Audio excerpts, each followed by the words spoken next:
What if one moment, one decision, could change everything you thought you knew about your past? Imagine being a police officer at the end of your shift when two desperate children, barefoot in the freezing night, beg for your help. Would you follow them? Would you step into their world of secrets and danger? That's exactly what happened to Officer Daniel Cross, and what he found that night would shake him to his core. A long-lost love, a hidden son, and a battle that would test the very limits of his strength. But here's the real question. If you discovered a child you never knew was yours, would you fight for them, no matter the cost? Let me know in the comments. What would you do in Daniel's place? Stay tuned, because this is a story you won't forget. Officer Daniel Cross drummed his fingers against the steering wheel, his breath forming wispy clouds in the frigid December air. The streets of Willowbend were empty, silent except for the occasional whistle of the wind as it rushed between the abandoned buildings. It was just another slow night, the kind that made his thoughts wander to places he preferred to avoid. His watch read 11:52 p.m. 8 more minutes, and he could go home to his empty house, his cold bed, and the silent television reruns that filled the void. The radio crackled with static, then fell silent again. Just as he sighed and reached for his thermos of coffee, movement in his peripheral vision made him stiffen. Two small figures burst into view under the dim glow of the street lamp. Daniel sat up, instincts kicking in. The figures, a boy and a girl, ran straight toward him, their breath visible in the frozen night air. Barefoot, wearing nothing but thin pajamas, panic in their wide eyes. Help! The boy's voice cracked with desperation as he reached the patrol car. Please, our mama is dying. Daniel was out of the car in an instant, kneeling to their level. The boy, maybe 6 years old, held his little sister protectively against his chest. The girl looked no older than 4, her curls tangled, her tiny hands gripping a worn-out stuffed bear. Daniel placed a steadying hand on the boy's shoulder. What's your name, son? The boy gulped down a sob, his blue eyes, eerily familiar, locking onto Daniel's. Ethan, he choked out. And this is Lily. Please, you have to come. She's not waking up. Where is she? Daniel asked, his voice calm despite the spike of adrenaline coursing through him. Ethan's trembling hand pointed down the road. Our trailer. It's not far. Daniel glanced at their feet, raw and blue from the cold. Without hesitation, he opened the passenger door. Get in. As soon as the kids were settled, he hit the siren, the urgency in Ethan's voice ringing in his ears. Something about this didn't feel like just another emergency call. The trailer park at the outskirts of town was eerily still. Daniel pulled up in front of a rusted, dilapidated trailer, the door slightly ajar. He grabbed his flashlight and stepped inside, his boots creaking against the weak wooden floor. The air inside was frigid, carrying the metallic scent of despair. He swept the flashlight around. Sparse furniture, stacked overdue bills, an old space heater flickering uselessly in the corner. And then, his breath caught. A woman lay sprawled on the floor near the kitchenette, her body still except for the faint rise and fall of her chest. Mom! Ethan tried to rush forward, but Daniel caught him. Stay back, he ordered gently, crouching beside her. He pressed 2 fingers to her neck. A pulse, weak and erratic. Her skin was ice cold. His flashlight flickered over her hand, and something metallic caught the light. A police badge. A familiar police badge. Daniel's heart stopped. The flashlight's beam moved to her face, and his past crashed into him like a freight train. Grace. The paramedics arrived within minutes. Daniel stood back, arms crossed, trying to process the storm of emotions raging inside him. Grace Morgan, the woman he had loved. The woman he had walked away from 15 years ago. Hypothermia, malnutrition, one paramedic muttered. Possible pneumonia. We need to move her now. Ethan and Lily clung to each other in the corner, watching in silent terror as their mother was lifted onto the stretcher. Lily sniffled, her tiny voice barely audible. She's gonna be okay, right? Daniel crouched before them, forcing a reassuring nod. She's in good hands. Ethan grabbed Daniel's sleeve, his small fingers gripping tightly. Please, he whispered, his voice cracking. Don't let them take us. Daniel frowned. Take you? Who? The ambulance doors slammed shut, the siren wailing as it sped off into the night. Daniel exhaled sharply, staring at the now empty trailer, the abandoned bills, the broken heater, the signs of a woman fighting, failing, to keep her children safe. He didn't know the full story, but one thing was clear. Grace had been running from something, and now he was caught in the middle of it. The hospital waiting room was a blur of fluorescent lights and the hum of machines. Ethan and Lily sat beside Daniel on the plastic chairs, their small bodies curled up against him, exhausted but unwilling to sleep. Footsteps echoed against the linoleum floor. A tall woman in a navy blue blazer approached. "Officer Cross?" Daniel rose to his feet, his shoulders stiff. "That's me." The woman adjusted the folder in her arms. "Elaine Carter, Child Protective Services." Daniel's gut twisted. He already knew where this was going. With their mother's condition critical, Elaine continued, glancing at the sleeping children, "We have no immediate family listed to take custody of Ethan and Lily. They will have to be placed in emergency foster care until further arrangements can be made." Ethan stirred, his eyes fluttering open. He saw the woman, then turned to Daniel in panic. "No!" He bolted upright, shaking his head furiously. "Please, we can stay with you." "Right." Daniel hesitated. This wasn't his problem. He wasn't a father. He had spent his life avoiding attachments, choosing duty over emotion. And yet, Ethan's fingers dug into his sleeve, his silent plea more powerful than words. Daniel sighed, running a hand through his hair. "Just for now," he murmured, more to himself than anyone else. Elaine pursed her lips but nodded. "I'll arrange the paperwork." As she walked away, Daniel looked down at Ethan and Lily, two lost souls who had crashed into his life. He didn't know what he was doing. He didn't know how to be what they needed. But for the first time in 15 years, he knew one thing for sure. He wasn't walking away this time. The fluorescent lights of the hospital corridor buzzed softly, casting a pale glow over the sterile white walls. Daniel Cross leaned against the counter near the nurse's station, his arms crossed as Elaine Carter, the CPS worker, regarded him with measured skepticism. "Are you sure about this, Officer Cross?" Elaine asked, flipping through the stack of paperwork in her hands. Daniel exhaled sharply, rubbing a hand across the stubble on his jaw. "It's temporary. Just until Grace recovers."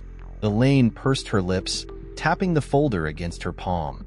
"Temporary or not, you understand what you're signing up for, right? These children need stability, not someone who's going to back out when it gets hard." Daniel glanced toward the waiting area, where Ethan sat stiffly on the edge of his seat, arms wrapped protectively around Lily, who had fallen asleep against his shoulder. The boy's wary eyes flickered toward him, full of silent questions Daniel wasn't sure he had answers to. He turned back to Elaine. "I won't back out." She studied him for a moment before handing him a pen. "Then sign here." The weight of the decision settled on his shoulders as he scrawled his name at the bottom of the page. It was done. Daniel unlocked the door to his house and pushed it open, the scent of aged wood and faint traces of cologne greeting him. The house was neat, almost too neat. A bachelor's space. No clutter, no warmth. Just furniture arranged with precision and walls that held no personal touches. Ethan hovered in the doorway, Lily clinging to his side, her stuffed bear half dragging on the floor. They were reluctant to step inside, like the threshold was an invisible barrier to a world they didn't belong in. Daniel motioned them forward. "Come on in." Ethan stepped in cautiously, his gaze darting around the unfamiliar space. Lily, still half asleep, buried her face in her brother's side. Daniel sighed and knelt in front of them. "I know it's not home, but you'll be safe here. There's a spare room down the hall. It's not much, but..." Ethan shook his head, gripping Lily tighter. "We don't want separate rooms." Daniel hesitated, then nodded. "All right, you can stay together." The boy's shoulders relaxed, just a little. As Daniel led them to the guest room, he realized something. He had no idea how to take care of kids. Daniel sat on the edge of his bed, staring at the ceiling. The soft murmur of the TV played in the background, but he wasn't watching.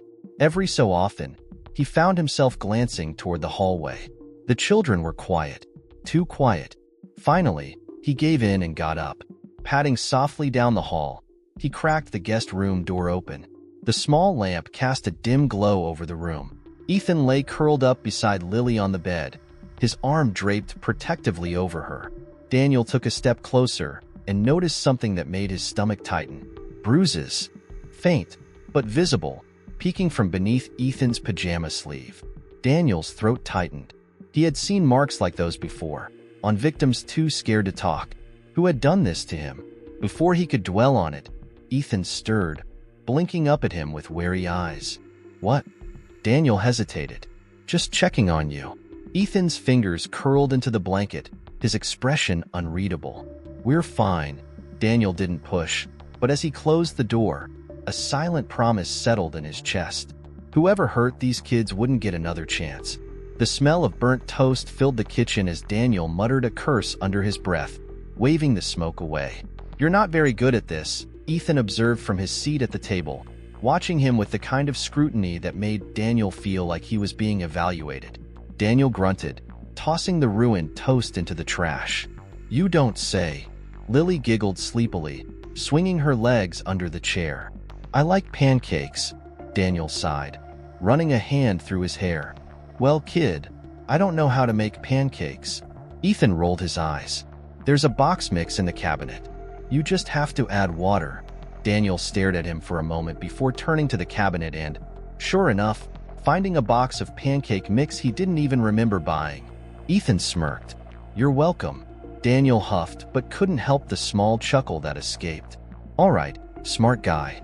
Let's see if I can manage pancakes without setting off the smoke alarm. For the first time since they'd arrived, the tension in the room eased. Daniel was rinsing dishes when the hairs on the back of his neck stood up. Something was off. He turned toward the living room window, his cop instincts flaring. Across the street, a black SUV was parked, engine idling. Tinted windows. A presence too deliberate to be coincidence. He moved toward the door, opening it just enough to step onto the porch. The cold morning air nipped at his skin. The SUV didn't move.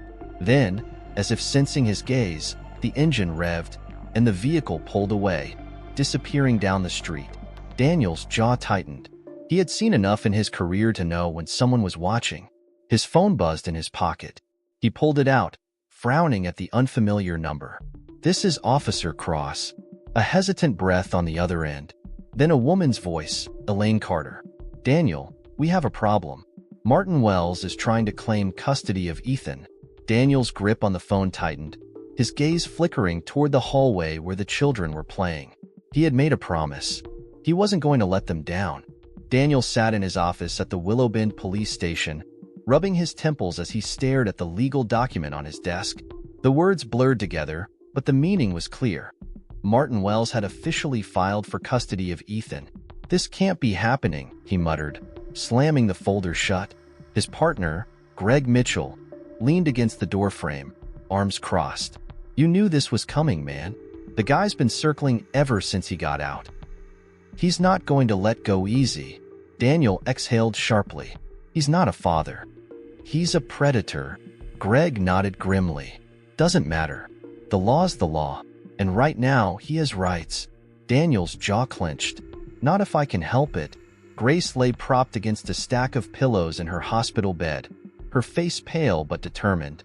When Daniel walked in, she looked up, her hazel eyes shadowed with exhaustion. He's coming for him, Grace, Daniel said without preamble. Martin filed for custody. Grace inhaled sharply, her hands gripping the thin hospital blanket.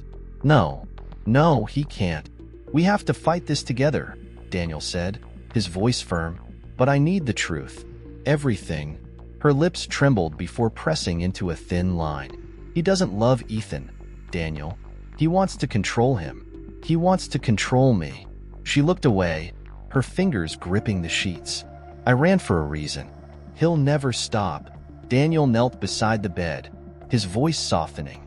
Then let's make sure he can't touch either of you again. Daniel sat across from Mike Lawson, his lawyer, in the cramped back office of the local courthouse. The scent of old books and stale coffee filled the air. Mike sighed, flipping through the legal documents. This isn't going to be easy, Dan. You're not legally connected to Ethan or Lily. If Martin can prove paternity, he has a solid case. Daniel's stomach twisted. And what about Grace? She's still recovering. CPS might argue she's unfit to care for them right now. Daniel clenched his fists. So what do we do? Mike met his gaze. We fight. But you need to be ready for what's coming. The CPS meeting room was small and sterile, the tension thick as Daniel sat across from Martin Wells. The man was well-dressed, clean-shaven, his smirk polished and rehearsed. I've changed, Martin said smoothly, spreading his hands. I've done my time. I deserve a chance to know my son. Daniel's fingers curled into his palm. He's not your son. Martin chuckled, shaking his head. That's not up to you, officer. The courts will decide that. Daniel's blood ran cold as Martin leaned in, voice dropping to a whisper. And when they do, I'll make sure Ethan forgets you ever existed. Daniel forced himself to stay calm. But inside, the battle lines were drawn. Daniel paced his living room, the manila envelope in his hands feeling heavier than it should. The results were inside. He swallowed hard and ripped it open. His breath caught in his throat as he read the words printed in cold, clinical text. Paternity test results, 99.9% positive. His hands shook. He sank onto the couch, staring at the paper. Ethan was his son. He let out a shaky exhale, running a hand through his hair. The weight of the past, of lost years, of mistakes. Everything crashed down at once. Then, the only thing that mattered surfaced in his mind.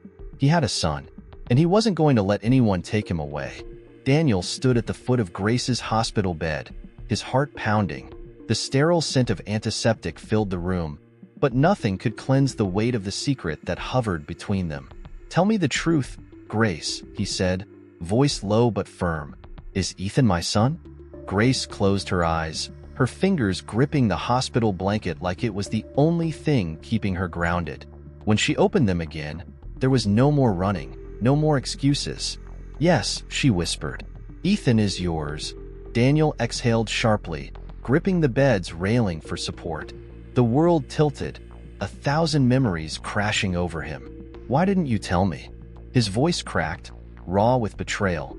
Tears welled in Grace's eyes. Because I was scared, Daniel. You left. I thought if I told you, it would only make it harder for both of us. And then Martin happened, and I had to keep Ethan safe. I had to keep both of them safe. Daniel ran a hand over his face, trying to process everything. You should have told me, he said finally. But there was no anger in his voice, only exhaustion and something else. Something deeper. Regret. Back at Daniel's house, the weight of the revelation hadn't settled yet. He watched Ethan across the dinner table, noticing the way the boy's nose crinkled when he concentrated, the way his fingers drummed against the table when he was thinking. It was like looking at a mirror of his own childhood. Lily giggled as she wiggled in her chair, holding a spoonful of mashed potatoes. Ethan, eat. Uncle Daniel made dinner. Ethan finally picked up his fork, but his eyes kept darting toward Daniel, studying him. Are you my dad? He asked suddenly, his voice quiet but unshaken. Daniel's throat tightened. He put down his own fork and met Ethan's gaze. Yeah, kid, I am. Ethan stared at him for a long moment before nodding. Okay. He returned to his food, as if nothing had changed. But Daniel knew better. Everything had changed. 2 days later, Daniel and Grace met with CPS. Elaine Carter sat behind her desk, expression neutral but firm. With Martin's legal claim, we have to consider all options, she said. Technically, he has paternal rights to Ethan. Daniel leaned forward, his voice sharp. He's a criminal. A violent one. You're really going to let a man like that near my son? Elaine sighed. The law isn't black and white. Officer Cross. Unless there's concrete evidence of abuse, he has a case. But, she hesitated, glancing at Grace, then back to Daniel. If you file for emergency guardianship, that might buy us time. Grace nodded immediately. Do it. Daniel looked at her, then at Ethan, who sat quietly in the waiting area, holding Lily's hand. His son. He turned back to Elaine. Tell me what I have to do. That night, Daniel's gut told him something was wrong. He double-checked the locks, peered out the window. The black SUV he had seen before was gone, but something still felt off. He was halfway to the kitchen when a loud crash shattered the silence. The front window exploded inward, glass flying across the floor. Lily screamed. Daniel's training kicked in. He grabbed his gun from the holster by the couch and moved toward the front door. Outside, shadowed figures darted away into the darkness. Ethan ran to his sister, shielding her with his small frame. "What's happening?" His voice trembled. Daniel knelt beside them, heart pounding. "It's okay. I've got you. No one is going to hurt you." He looked toward the shattered window, fists clenching. Martin had just declared war. An hour later, Daniel stood outside Greg Mitchell's house. The kids bundled up in the back seat of his car. Greg, dressed in sweats and a hoodie, frowned as he took in Daniel's expression. "I need a favor," Daniel said. Greg glanced at the car, then back at his friend. "You want me to keep them here?" "Just for a few days. Until I figure out how to stop Martin for good." Greg nodded. "Yeah, of course." Daniel exhaled in relief. He turned back to Ethan and Lily. "Listen to Greg. Okay? I'll be back soon." Ethan's small hand grabbed his sleeve. "You promise?" Daniel crouched, meeting his son's eyes. "I promise." As he stepped away, watching Greg lead them inside, he knew one thing for certain. He wasn't just fighting for custody anymore. He was fighting for their lives. The morning air was crisp as Daniel pulled into the elementary school parking lot. Ethan and Lily sat in the back seat, chatting about their school day. The normalcy of their conversation made Daniel momentarily forget the storm brewing around them. But his instincts kicked in the moment he spotted the black SUV parked across the street. "Ethan, Lily, stay in the car," he said sharply, his pulse quickening. Too late. As soon as Ethan opened the door, a man lunged from the shadows. "Ethan!" Daniel shouted, drawing his weapon. Ethan yelped as a rough hand grabbed his wrist. Lily screamed. Martin Wells stood there, a twisted grin on his face. "You really thought you could keep my son from me?" Ethan struggled, but Martin tightened his grip, dragging him backward. Daniel didn't hesitate. He lunged, tackling Martin to the ground. The impact sent them both sprawling. Martin swung wildly, but Daniel was faster, pinning him against the pavement. Sirens wailed in the distance. "Daddy!" Ethan sobbed, clinging to Daniel's jacket. Daniel held him close. "I got you, buddy. I got you." Martin spat blood onto the ground. "This isn't over, Cross." But Daniel knew better. It was ending now. The courthouse was packed. Reporters whispered. Cameras clicked. Martin sat at the defense table, smirking. His lawyer, James Richardson, adjusted his tie before addressing the judge. "Your Honor, my client is the legal father of Ethan Morgan. He has rights. Officer Cross has interfered with those rights. We demand full custody." Daniel clenched his fists under the table. His lawyer, Mike Lawson, stood. "Your Honor, Martin Wells has a documented history of violence, assault, and parole violations. He attempted to kidnap Ethan yesterday. He is a danger to this child." The judge sighed, rubbing his temples. "Mr. Wells, do you deny the accusations?" Martin leaned forward, his voice honeyed. "I only wanted my son back. I love him. That's not a crime." Daniel gritted his teeth. This wasn't about love. It was about control. "Officer Cross," the judge turned to him. "Why should you retain guardianship?" Daniel stood, his voice steady. "Because Ethan and Lily are safe with me. Because I will never let them be afraid again." The courtroom fell silent. Then the judge nodded. "We'll hear from the child." Ethan's small frame looked even smaller in the witness chair. He clutched the stuffed bear Lily had given him that morning. "Ethan," the judge said gently, "do you understand why you're here?" Ethan nodded.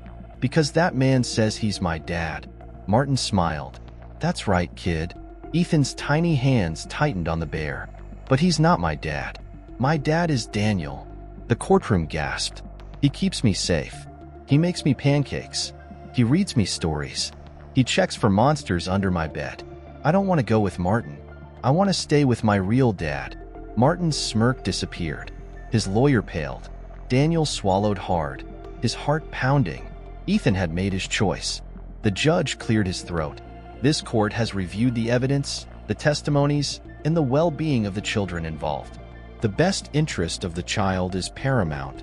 Daniel's breath caught in his throat. Effective immediately, full custody of Ethan and Lily Morgan is granted to Officer Daniel Cross. A sob broke from Grace in the back of the courtroom. Daniel closed his eyes for a moment, exhaling years of guilt, fear, and longing. Furthermore, the judge continued, given Mr. Wells' actions, his parental rights are permanently terminated. He will face additional charges for his attempted kidnapping. Martin erupted in fury. This is a joke. That kid is mine. Security guards swarmed him as he thrashed, his screams echoing through the courtroom. Daniel turned to Ethan, kneeling beside him. You're safe now, buddy. Ethan threw his arms around Daniel's neck, whispering, I know, Dad. As they exited the courthouse, snow fell in slow, lazy spirals. Daniel held Ethan's hand. Lily clutched his other, giggling as snowflakes landed in her hair. Grace walked beside them, her fingers brushing Daniel's. Then, a scream. Cross. Daniel turned. Martin, face twisted with fury, lunged from the steps, fists flying. Daniel barely had time to shove Grace and the kids aside before Martin tackled him. They crashed onto the icy pavement, rolling. A gunshot rang out. Silence. Daniel turned. A police officer stood with his gun drawn. Martin lay sprawled, clutching his leg, blood seeping onto the snow. Greg Mitchell ran up, panting. Took you long enough to get him, Cross. Daniel exhaled, heart pounding. It's over. Grace stepped forward, gripping Daniel's hand. Yes, it is. Daniel looked down at the children. The family he never expected but now couldn't live without. And for the first time in years, he truly believed it. They were finally safe. They were home. Snow blanketed Willowbend in a soft, pristine white as Daniel parked his patrol car outside his home. It felt strange, stepping into the quiet house without fear lurking around every corner. For the first time in weeks, the tension had lifted. Ethan and Lily sat on the couch, watching a Christmas cartoon, their laughter filling the space that had once been filled with silence. Grace, still pale from her hospital stay, was curled up under a blanket, sipping tea. Daniel hung up his coat and met her gaze. How are you feeling? Better, Grace said, offering a small smile. Thanks to you. He sat beside her, rubbing his hands together. It's over, Grace. Martin's behind bars. The kids are safe. You're safe. Her fingers tightened around her mug. I know. It's just, I'm still trying to believe it. Daniel looked over at Ethan and Lily. We all are. The Christmas tree twinkled with warm lights, and the scent of cinnamon filled the house. The children buzzed with excitement as they tore into their presents. Lily gasped as she unwrapped a stuffed unicorn. It's so fluffy. Ethan held a baseball glove, his eyes wide. Is this? Daniel grinned. Figured you might want to play catch sometime. Ethan turned the glove over in his hands. Thanks, Dad. Daniel's breath caught. The word hung in the air between them, heavy with meaning. He swallowed hard and nodded. Anytime, buddy. Grace met Daniel's gaze from across the room, her eyes shining with something unspoken. Later that evening, Daniel stood at the edge of the cemetery, looking down at his father's grave. The wind howled through the barren trees, but for the first time, he didn't feel cold. Grace approached, standing beside him. I never thought I'd see you here. He exhaled slowly. I spent a lot of years trying to be the man he wanted me to be. Turns out, I just needed to be the man Ethan and Lily needed. Grace slipped her hand into his. You were always that man, Daniel. You just had to see it for yourself. A long silence stretched between them before she spoke again. I forgive you. His chest tightened. I don't deserve that. Maybe not. But you're here now. That's what matters. Back at the house, Daniel stepped onto the porch, watching the snow fall. Grace joined him, wrapping her coat tighter around herself. I've been thinking, she said softly, about the future, about what's best for Ethan and Lily. Daniel turned to her. Yeah. She took a deep breath. I want you to be their legal father. Officially. Daniel blinked. Grace, are you sure? She nodded, eyes unwavering. No one else has ever fought for them the way you have. They already see you as their dad. This just makes it real." Emotion swelled in his chest. "I'd be honored." She smiled, and for the first time in years, the weight between them lifted. The backyard was covered in fresh snow, untouched except for the small footprints Ethan and Lily left as they ran around, pelting each other with snowballs. Daniel scooped up a handful of snow, packed it tight, and launched it at Ethan. The boy gasped before laughing, returning fire. Lily shrieked with delight, joining the battle. Grace watched from the porch, laughing as Daniel lifted Ethan into the air and spun him around. For the first time in his life, Daniel didn't feel like he was running from something. He was running towards something. A future, a family, a home. And he wasn't going anywhere. Life has a way of bringing our past back to us when we least expect it. Officer Daniel Cross thought he had buried his past, but when faced with 2 frightened children and the woman he once loved, he had to make a choice: run, like before, or fight for the family he never knew he had.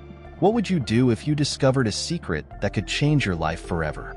Would you step up or walk away? Let me know in the comments. What part of Daniel's journey resonated with you the most? If you enjoyed this story and want to hear more powerful, emotional narratives like this, don't forget to subscribe to the channel. Turn on notifications so you never miss a new video, and be part of our community where we dive into gripping stories that will keep you on the edge of your seat. See you in the next one.